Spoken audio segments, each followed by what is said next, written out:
Shock, the Crimean storm and Baltic paralysis. Unmanned systems forces are shattering Russia's rear positions to pieces. A triple strike on tornado systems in Crimea and flames in the port. Service. SBS birds destroyed Smerch and Tornado-S launchers. 200 drones in one night. Bryansk is without power, Smolensk is on fire, and 17 regions of Russia have forgotten what sleep is. And Magyar has also revealed the secret of the strategy. Why are we knocking out Putin's Baltic window? Welcome to the channel Ukraine Today. While Russian air defense tries to protect the skies, our deep strike center is rewriting the rules of the game. My name is Andrei Silikov. Let's talk about how Magyar and his birds reset the enemy's economy. Watch now. Another night became a real nightmare for the occupiers in Crimea. Birds of the first Center of Forces of Infertile Systems staged a fiery sword fight at the RSZV base in the village of Sovkhoznoye. The result is exquisite. 3 multiple rocket launcher systems, Smerch and their modern versions Tornado-S with auto-targeting were destroyed at once. Now there is significantly less heavy hardware that could terrorize our cities from 120 kilometers away. Along with the launchers, the transport loading vehicle was also turned into scrap metal. The enemy lost an entire unit in a single sortie, and while the tornado systems were still burning out in Crimea and the Luhansk region, SBS birds together with SBU intelligence set enemy fuel tanks on fire near Novosvetlovka. This was a classic demonstration of the new SBS Deep Strike Center at work. Without fuel and without launchers, Russian defenses in the rear are turning into a pile of useless metal, and our specialists are proving that distance no longer matters to them. Last night in Russia showed the scale of our dominance in the sky. 203 drones attacked 17 regions of Russia simultaneously. In Bryansk, after the strike, the lights partially went out. And in Borisogledsk-Voronezh region, the city shook from a series of explosions.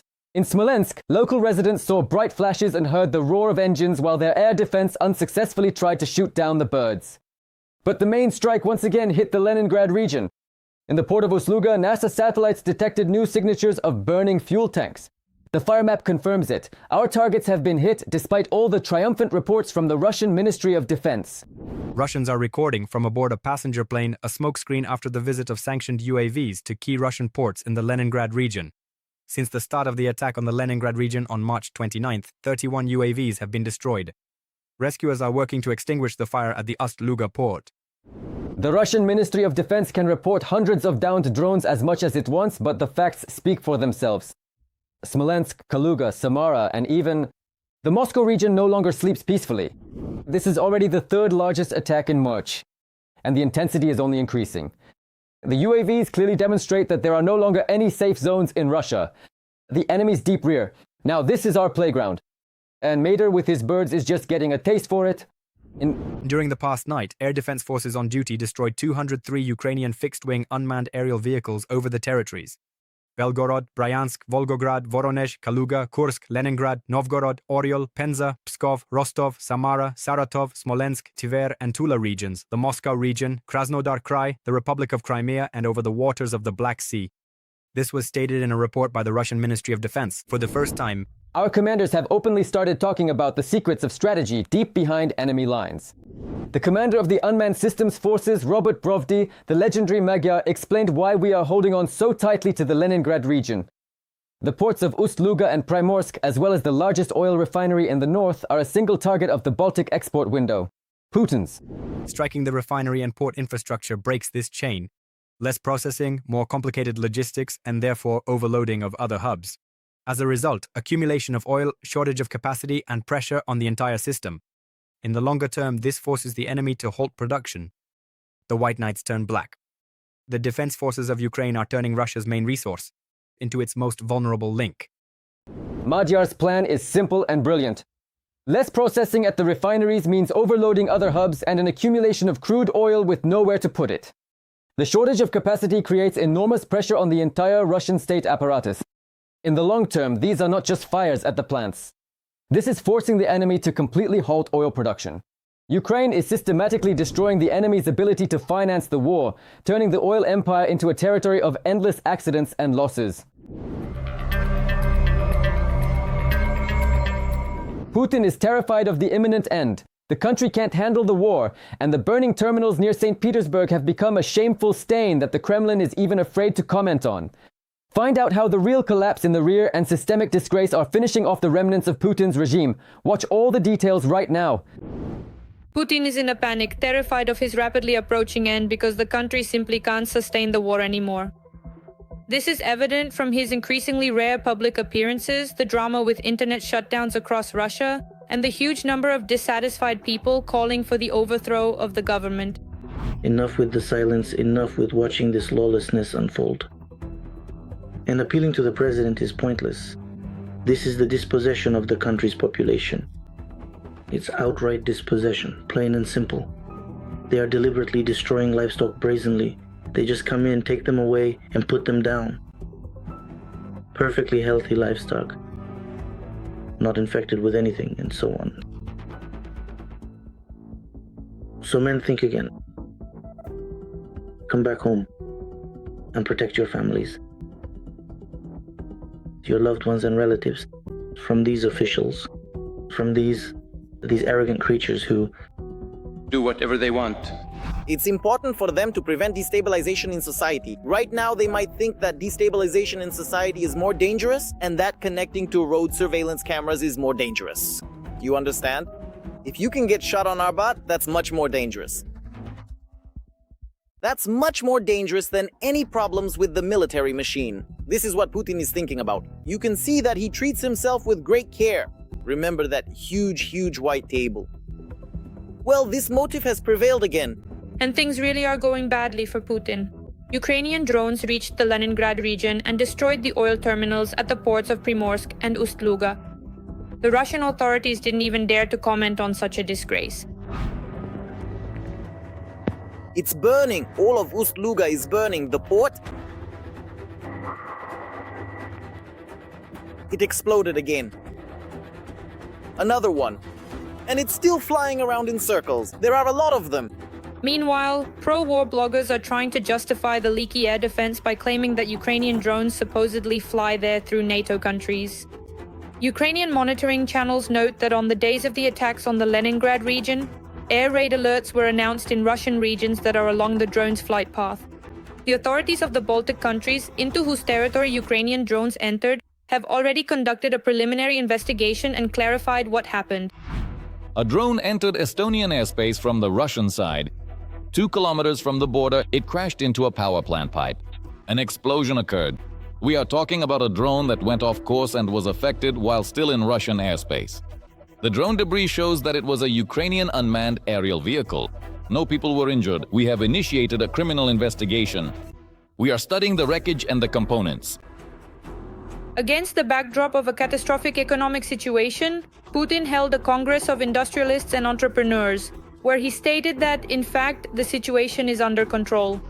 Despite objective difficulties and artificial restrictions imposed against our country, we are managing to maintain macroeconomic stability and achieve a steady and predictable trend in inflation and unemployment. Together with the business and entrepreneurial community, we are working to ensure economic growth and address social issues. And he urged the guests to remain calm and not to spread panic. we need to remain prudent. If today the markets swing one way, tomorrow they might shift in the other direction. There are very knowledgeable people here with solid experience. There are no random people in this audience, and you understand this perfectly well.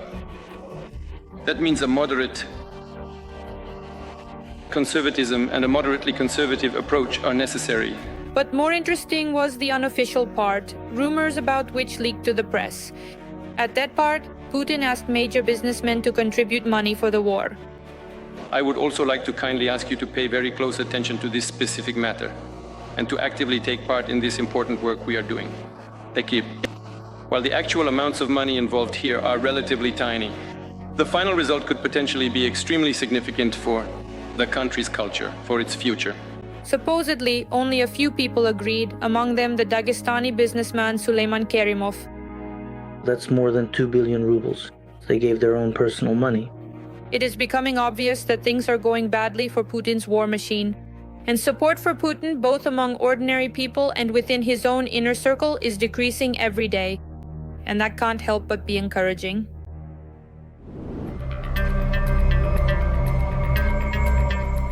Now, even US generals admit that Ukrainians operate Patriots better than their own creators.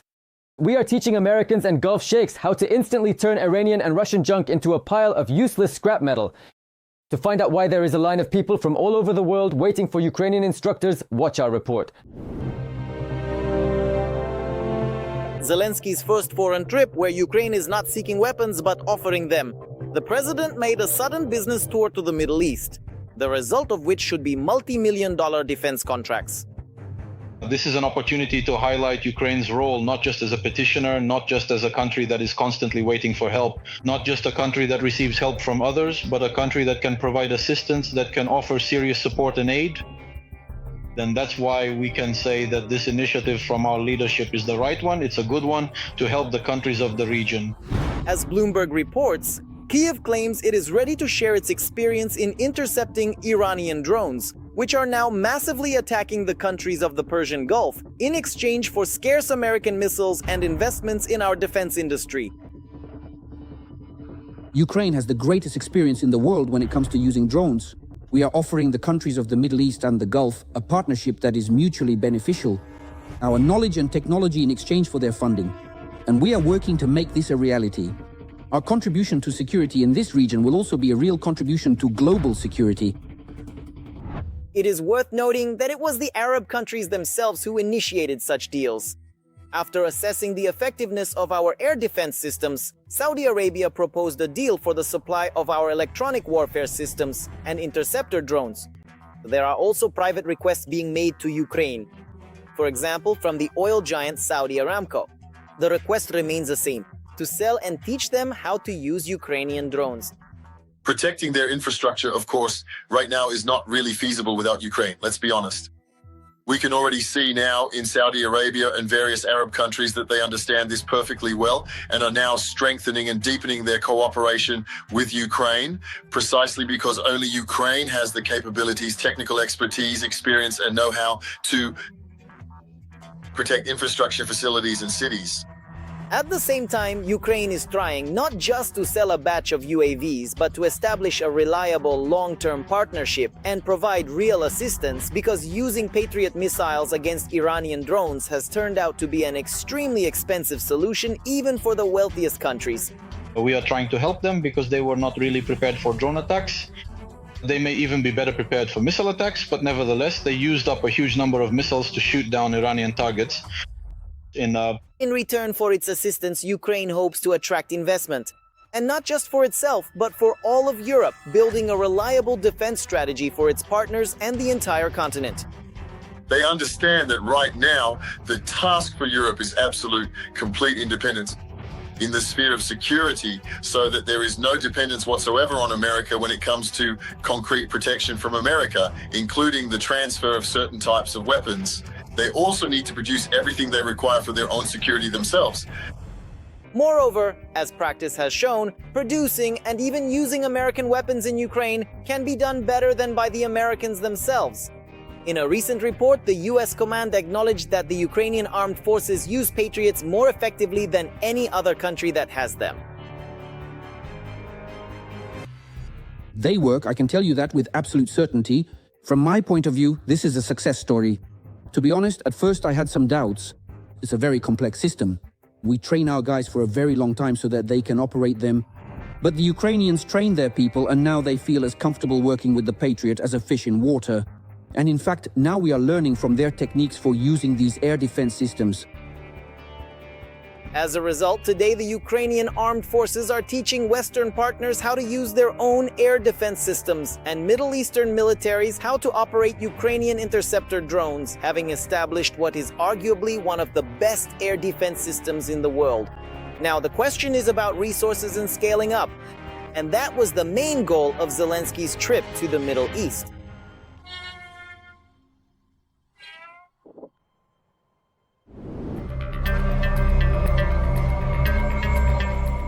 Putin has become impoverished and now goes around with his hand out to the oligarchs, squeezing the last pennies out of them for the war.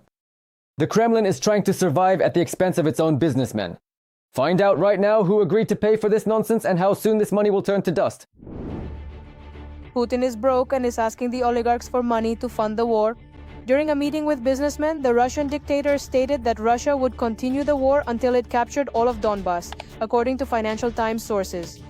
In addition, Vladimir Putin asked the oligarchs to chip into the Russian state budget in order to stabilize the country's finances. This wasn't said outright, but everyone understood perfectly well what was meant. Either you give the money voluntarily or we'll raise taxes again. So this is a kind of voluntary compulsory arrangement. And as we know from this meeting, the most vulnerable oligarchs, Suleiman Kerimov and Deripaska, responded. They are afraid that the authorities might use not only tax measures against them, but also some harsher sanctions.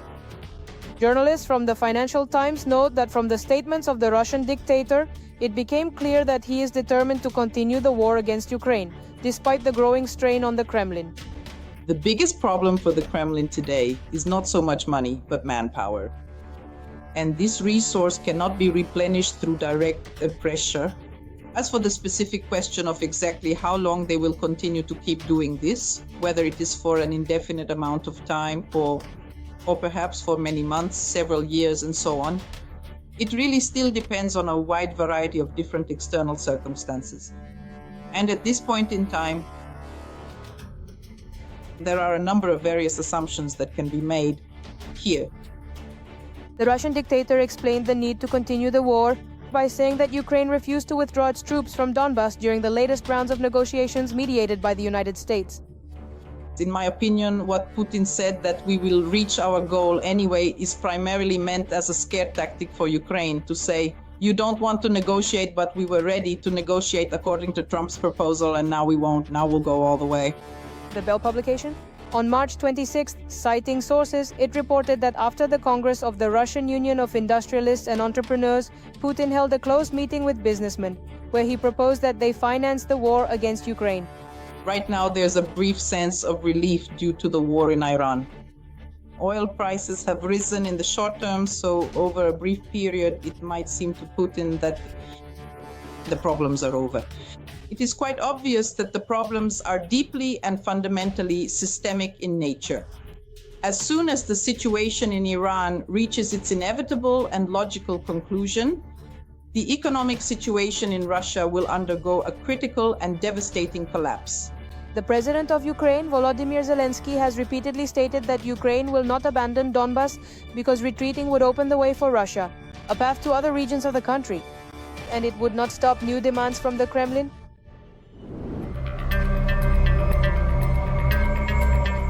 What do you think about these events? Share your opinion in the comments, leave a like, and stay up to date with the main news. Stay with us because it only gets more interesting from here.